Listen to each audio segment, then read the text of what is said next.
Today, we're going to talk about 11 bad habits that can severely affect your brain.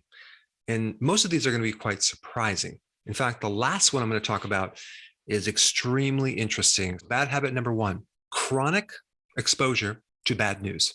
So do you ever hear any good things in the news? It's pretty much filled with a lot of fear, doom and gloom, bad news.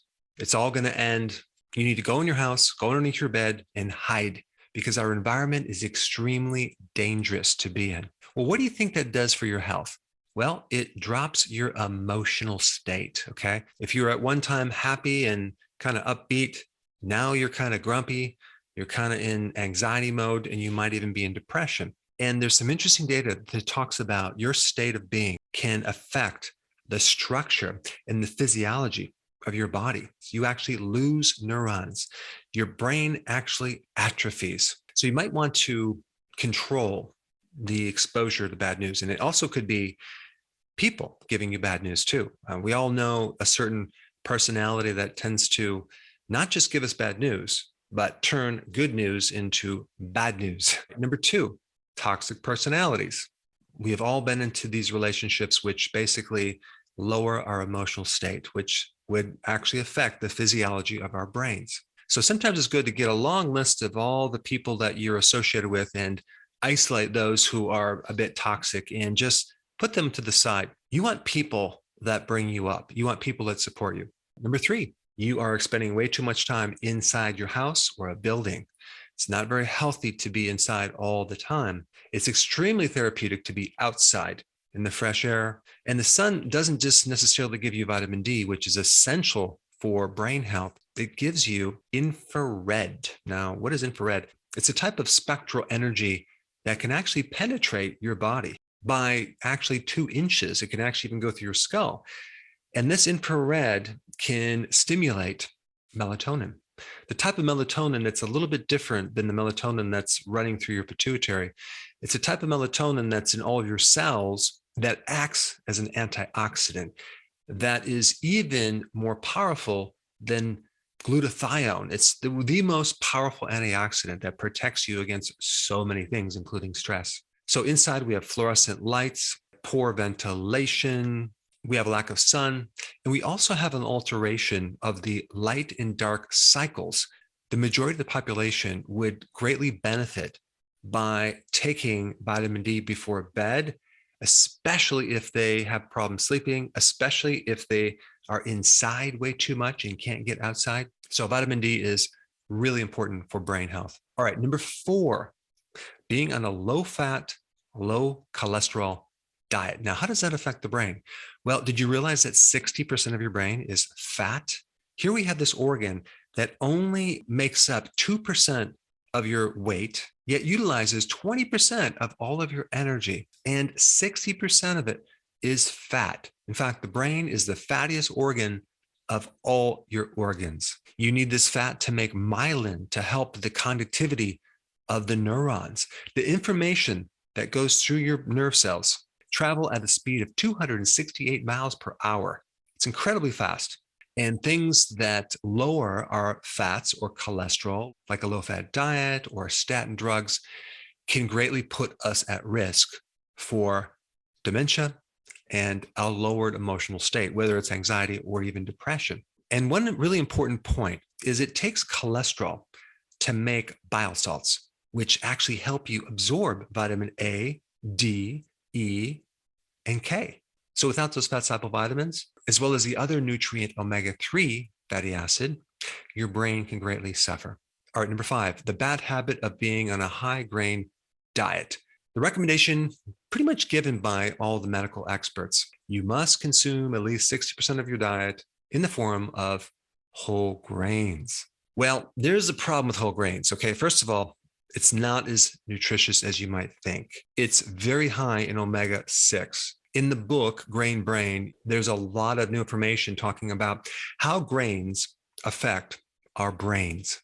Now, when you eat refined grains, you deplete your brain of vitamin B1, and that can create a huge consequence of atrophy in your hippocampus, the part of the brain that's involved with memory and cognitive function. Number six, consuming a lot of sugar. Out of all the things that will destroy your brain, sugar is at the top of the list. It's going to eventually create insulin resistance, and that is going to cause a starvation of the neurons, because when you have insulin resistance, we have the situation where we have this high glucose, high insulin, but the resistance doesn't allow the insulin or glucose to feed the neurons. And unless you have ketones floating around, the neurons will starve and you start having all sorts of neurodegenerative problems. In fact, there's a condition called type 3 diabetes, which is Alzheimer's, which occurs from severe insulin resistance. Not to mention the high sugar depletes B1, which creates atrophy of your hippocampus. All right, number 7, and this might surprise you, too much low stress. If you don't have any stress at all, that can be very unhealthy for your brain. Why? Because you're not exercising enough. You don't have enough physical activity that is needed to activate genes for your brain. So there's something called hermetic stress, which basically is a moderate amount of stress that can cause the body to become stronger and more resilient and adapt to a positive state. And that would include the exercise, heat therapy, cold therapy, hypoxia, which is a lack of oxygen, training at a higher altitude. So there's a lot of therapy in a moderate amount of stress, or kind of intermittent doses of stress. And also intermittent fasting is a form of stress, because you're not feeding your body any food for certain periods of time, can greatly add a positive stress to allow the brain to actually grow neurons. Not enough stress is just unhealthy as too much stress. And so number 8 is high stress. If you're under chronic high stress, mainly mental stress, or you have a lot of losses or injuries, it's very damaging to the brain, because this activates certain genes in your brain that can turn on dementia, degeneration, inflammation. And so high stress, high cortisol can create atrophy of the hippocampus, the key part of the brain that's involved in cognition, okay? And also high stress, cortisol, depletes you of B1, which also does the same thing. All right, number 9, snacking. Snacking relates to intermittent fasting. Intermittent fasting is the antidote to snacking. So many people are snacking even healthy foods, and they're unknowingly creating a lot of problems with their brain, because in order to strengthen the brain, especially as we age, we need to do things that can help regenerate neurons. I would even venture to say that snacking is even worse than eating carbohydrates. And why is that? Because not only does carbs increase insulin, but eating in general increases insulin. And when you're eating so frequently, and you have these little snacks, and the mid-afternoon snack and the snack before you go to bed, what you're doing is you're jacking up insulin, creating more insulin resistance, and you're going to affect your brain cells. And you're going to find that that's a really bad habit. And the reason I know that is when a person gives up snacking, boy, do they have a huge positive change in so many things, including things like getting up in the middle of the night, having to urinate. These people that have frequent urination really have insulin resistance. And the most simple thing they can do is give up snacking, especially the snacking or grazing late at night. And boom, they can sleep through the whole night. And they just happen to miraculously get rid of the symptom of frequent urination. Number 10, anything that decreases the microbes in your gut directly affect your brain, like antibiotics, like glyphosate in the GMO food, which, by the way, Monsanto got a patent for glyphosate as being an antibiotic. And unfortunately, the earlier you are exposed to antibiotics in your life, like as a baby, the worse things are. But that's a completely different topic. There's a huge connection between your gut and your brain. Whatever happens down here directly affects here. And you do have a nerve that connects the two, and that's called the vagus nerve. One of the side effects from antibiotics is dementia. Not to mention the great majority of your neurotransmitters, okay, many of the B vitamins that are necessary for brain health are made by these microbes.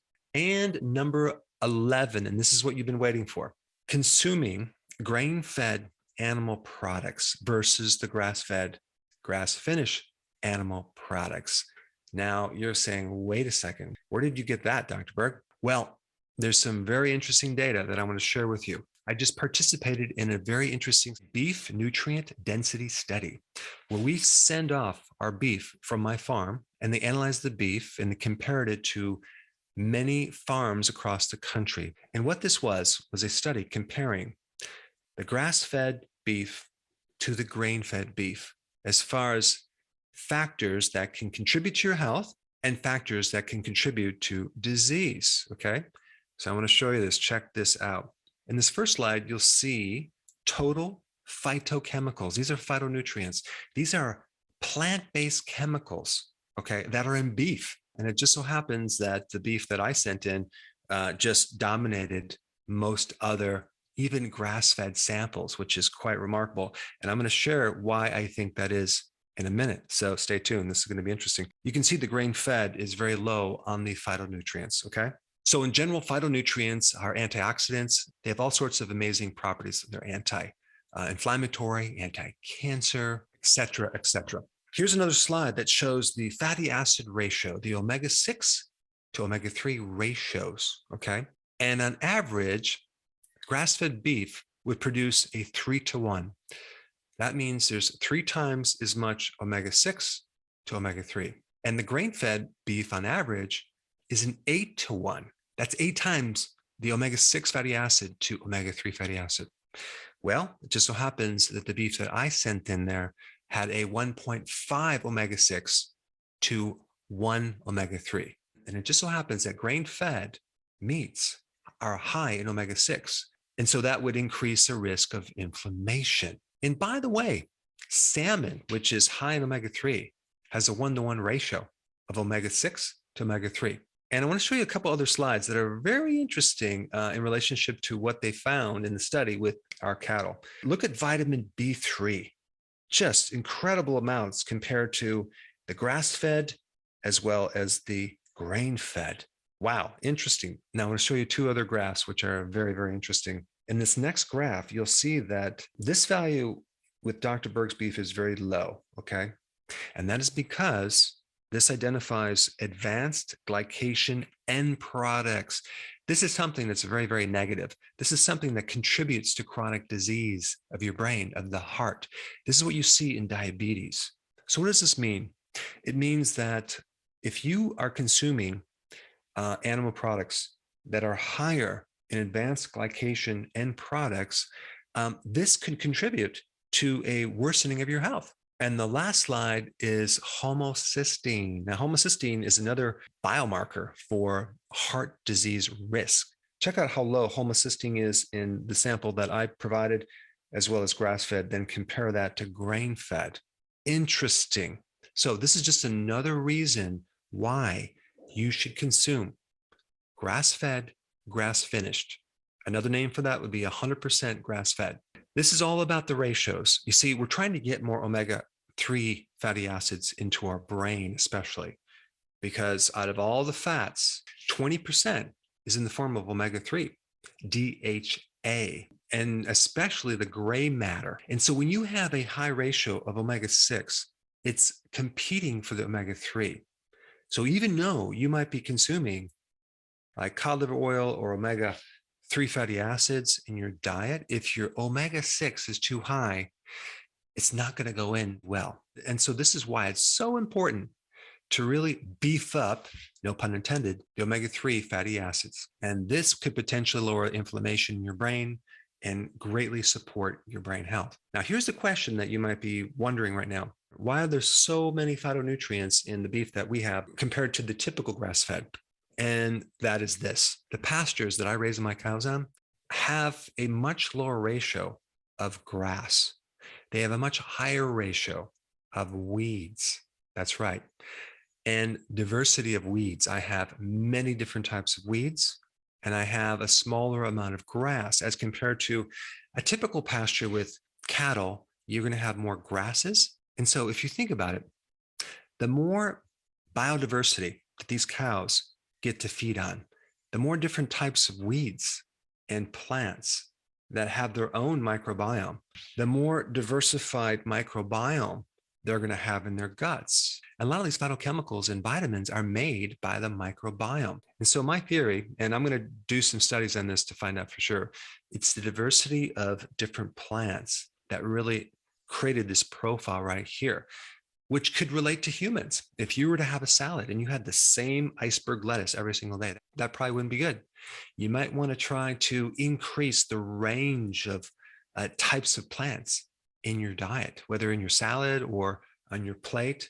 And there is some great research on the relationship between the diversity of plants and the diversity of your own microbiome that can greatly help your health. Now, that being said, since we're on the topic of brain health, if you haven't seen my other video on the brain, you should check it out. It's really cool. I put it up right here.